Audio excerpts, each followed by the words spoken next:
Got a couple of football teams that raised the ante from 7 wins to 10 this past football season and proved to be two of the best teams in their particular conferences in the ACC and the SEC. But somewhat unfamiliar to the big stage, Mississippi State taking on Georgia Tech, although the Yellow Jackets made it to the same destination in Miami at the Orange Bowl back in 2009. We bring on Joey Weaver from the Rumble seat, the Georgia Tech platform on the SB Nation series, to run it down for us. Joey, let's dive right into it from a Georgia Tech perspective. We look at the extension given to Paul Johnson. He's been under siege is a bit heavy. He's been ridiculed at times for, being stuck in that 7-win total category for quite some time. He did have the breakthrough in 2009. Tremendous season this year when it didn't look at one point in the season that it would be anything special, but they really challenged Florida State in the ACC championship game. Just your thoughts about the Paul Johnson extension and his tenure with Tech. Yeah, I thought it was kind of interesting. You look at the beginning of the season, a lot of people saw his seat as getting pretty warm. He needed to deliver this year, get out of, like you said, that 7 to 8 win rut. And then even first few games of the year, the Wofford game, you're playing an FCS team and you were up 10-9 at halftime, and then, you pretty darn near lost the Georgia Southern game, needed an outstanding stop and comeback to win that game in your own building. And so there was, as much as the fan base was kind of growing more and more restless coming into this year and even early on this year, really impressed a lot of people coming down the stretch. And so it's interesting to go from, people, so many people ready to fire him all the way to giving him an extension. And I think a lot of people are fairly happy about that, with where the program got to this year. I think a lot of the move was fairly recruiting based. He got a 4-year extension. It was previously set to expire in 2016, and so a lot of the recruits that they're talking to for this year and for next year really didn't have that sense of security that he was going to be here the whole time. But with him being locked down for a little longer, I think it gives them a little more of that security, maybe works a little better for the families of them and such. But I think that there are some people that are still a little, want to see it another season, want to see that this is the real Paul Johnson that we're getting, so to speak. I personally am happy with it. I think that the recruiting has picked up in the last couple of years since he's gotten some more support structures behind him. And I'm really interested to see what he does, in the next year or two, to see if he can keep the fan base on his side or if they start to turn on him again. And it will be interesting to me to see if Georgia Tech or really any team in that division can take the flag for that division. It's a very jumbled division between a lot of 5 to 8 win teams. I know Georgia Tech won 10 this year, but typically over the last several years since Virginia Tech was dominant, you look at any other division in college football and there's a hierarchy, and in that division, boy, just you could put a blanket over Duke, North Carolina, Georgia Tech, Virginia Tech, on and on and on. So it'll be interesting to see if somebody steps up, and Georgia Tech obviously is the best team right now. Let's turn our attention to the Orange Bowl. We've got a date with Mississippi State at one point this season, the #1 team in the country.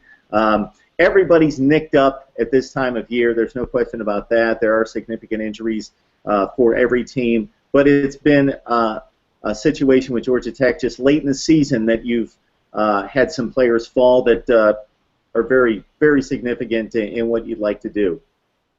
Yeah, definitely, and that was something that they really kind of got lucky for a majority of the season. I think the first 10 games didn't really lose anybody significant to injury, and then in the Clemson game, he lost Broderick Snoddy, broke his leg, out for the year.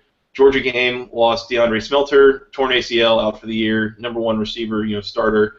And then the ACC championship game against Florida State, lost Tony Zenon, starting A-back. Him and Deion Hill kind of flipped around as who was starting. But I think that the Smelter and Zenon losses are very significant, and the reason I say that is because they were such contributors to the perimeter blocking of this team, which is something that we talk about a lot in determining the success of the offense. You would notice, playing some of the better run defenses in the country against Georgia and against Florida State, especially against Florida State, I think that's what changed in the second half. Was the first half they were having no problem running the ball all over, and in the second half, I think that the perimeter blocking kind of degraded a little bit. And at that point, if they can't really get anything going on the perimeter, then at that point all you have to take away is the B-back, and it's much easier to slow down the offense. And so I think that that's going to be the thing to watch is can Deion Hill, Charles Perkins, Dennis Andrews, other guys at A-back, or Ricky June, Antonio Messick, other guys at receiver, can they get it done on the perimeter to the level that these guys were earlier this year to make sure that they're getting the offensive success that they want to get? Yeah, and the question goes to Mississippi State with a top-notch front seven, a lot of NFL potential players on that defense, whether they can be disciplined enough to hang with this running scheme and be able to stay within the scheme of the defense as has been taught to them in the last 3 or 4 weeks versus what they're capable or what they're accustomed to seeing in the SEC, which is either a spread formation or in the case of LSU and Alabama, a pro-style attack. So that seems to be typically the narrative nationally for Georgia Tech when they play in postseason play, that the triple option is difficult to prepare for in 1 week. A little less so when you've got the time in 3 to 4 weeks. They've still been successful against a number of teams over the last decade in Paul Johnson's stay in 7 or 8 years. So just your thoughts about this Mississippi State defense and their ability to possibly slow you down. Yeah, I mean, like you said, a really good defense. They've had a lot of success this year. I think they're top 10 in the country in scoring defense. And so certainly a challenge. As far as extra time to prepare, it's something that, again, is talked about a lot in regards to Georgia Tech, and we kind of talk about it quite a bit on our end. And certainly with the bowl games, it's been a bit of a motif, if you will. And especially I think the games that people latch on to the most are the first couple. The Chick-fil-A Bowl against LSU got held to, I think, 3 points. Then the next year, the Orange Bowl against Iowa scored 14 but 7 on an interception return. And I think, so people say, oh, they shut that offense down because they had so much time to prepare. Well, not to mention that I think 19 of the 22 starters between those two defenses ended up in the NFL. A lot of talent there, certainly helps. So I'm interested to see, I think the other thing that the time to prepare affects is actually the offensive performance. It's very much a rhythm-based offense, a lot of timing involved, and I worry that having about a month off in between the game and the last game kind of throws off some of that timing, some of that rhythm. So it's something to watch. Is how is the execution on either side going? Again, a big talented Mississippi State defense that might give Tech a lot of problems, especially with their front seven dealing with what has been a very good offensive line. But should be certainly an interesting thing to watch. Dak Prescott, the Mississippi State quarterback, was a Heisman contender at one point this season. Kind of the overall theme is that he had a great season, but if you really look at the last 4 or 5 weeks against top competition, really good defenses like Arkansas and Alabama and the SEC, he faltered, turned the ball over a little bit, so there might be an opportunity there. They've got a top running back in Josh Robinson. His nickname's the bowling ball, and if you see a particular clip on YouTube against Kentucky, you'll see why. And they've got very impressive-looking athletes at wide receiver, freakish-type athletes that have wingspan, that have size, that have speed, the whole deal, starting with De'Runnya Wilson. So your thoughts about the Georgia Tech defense lining up against the Bulldogs? Yeah, it's certainly going to be interesting. Again, you look at a quarterback like Dak Prescott, a big athletic guy, and the thing for him is that not only does he run the ball well, which a lot of guys his size and skill do, but he also throws the ball pretty well too. And so as much as you would like to kind of shut down the run and force him to beat you with passing, his receivers, like you said, and his ability to pass make that maybe a questionable strategy. I think it's kind of a pick your poison kind of deal. This team has faced some really good rushing teams over the last couple of games between Florida State and Georgia. I think Georgia in particular was a great example that they gave up a lot of yardage and some points in the first half. And then after halftime, I think Georgia had like 25 yards rushing or something like that. I mean, it was almost shut down. They've been playing a very aggressive brand of defense in the back half of the season, and that's where you've seen much better results. And I think they're going to have to keep doing the same thing and playing their game. I would imagine that they're going to try and take down the run and force them to pass. But like you said, I mean, there's some pretty good guys they have on the exterior too that can make plays for them. So it's going to be a lot on DJ White, Chris Milton, Jamal Golden, Isaiah Johnson, some of those guys in the secondary to see what they can do to shut them down or at least slow them down. I don't know how much I like this game if it gets into a high-scoring shootout.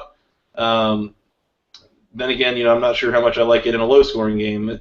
I really kind of have no idea what to expect from Mississippi State. Like you said, they've struggled a little bit down the stretch, but we'll have to see what happens. Joey Weaver joins us from the Rumble seat, the SB Nation Georgia Tech platform. One more question, Joey, and I think, of course, once the teams hit the field, it's not going to matter about point spreads or perception or anything like that. I think the Georgia game does give this team a lot of credibility because Georgia, a top-notch team in the SEC that went 9-3 overall, should have probably come out of the East and represented that division in the SEC championship game. Georgia Tech, you could look at it and say they've got an ACC schedule, and there's questions about the ACC. They didn't play anyone non-conference early in the season, and even the Florida State game, Florida State's really good, but they play everybody close, and it all could have been excused away. But against a top-caliber SEC opponent, Georgia Tech wins the game, of course, and does it on the road. Is there anything to the ACC and the SEC in regards to a rivalry? Does Georgia Tech care about that? Or are you holding the flag for the ACC in any way? No, yeah, that was definitely a conversation that was had the day after, or even later that day, as that all was unfolding. That I believe there were 4 ACC-SEC matchups, and the ACC won all of them. Clemson beating South Carolina, Florida State beating Florida, and so on. And so it's definitely a thing of pride, I think, and there is a bit of a rivalry. I think that those two conferences are kind of geographically different, but they also kind of overlap it in certain places, and it's really nice to be able to have that win and that thing of pride over a team that you're always kind of being told you're in the shadow of, or even feeling like you're in the shadow of. So it was a really banner day. It really felt good. I think even the coach, Coach Johnson mentioned it, that all of the ACC games had been won or something like that, and certainly I think Georgia Tech had the toughest matchup of all of them.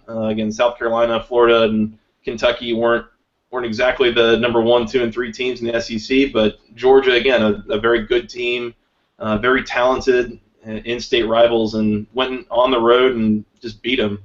So it was a good feeling. It was a good day, and yeah, that's the kind of thing that I think the conference would kind of hang its hat on moving forward. Yeah, the ACC at 4-1 against the SEC. We won't go into the context of the games or the seedings, but again, 4-1 on the field against the SEC coming into bowl play. All right, Joey Weaver joins us from the Rumble seat. Joey, we appreciate the insight. Enjoy the Orange Bowl. Always a pleasure, Mark. Go Jackets.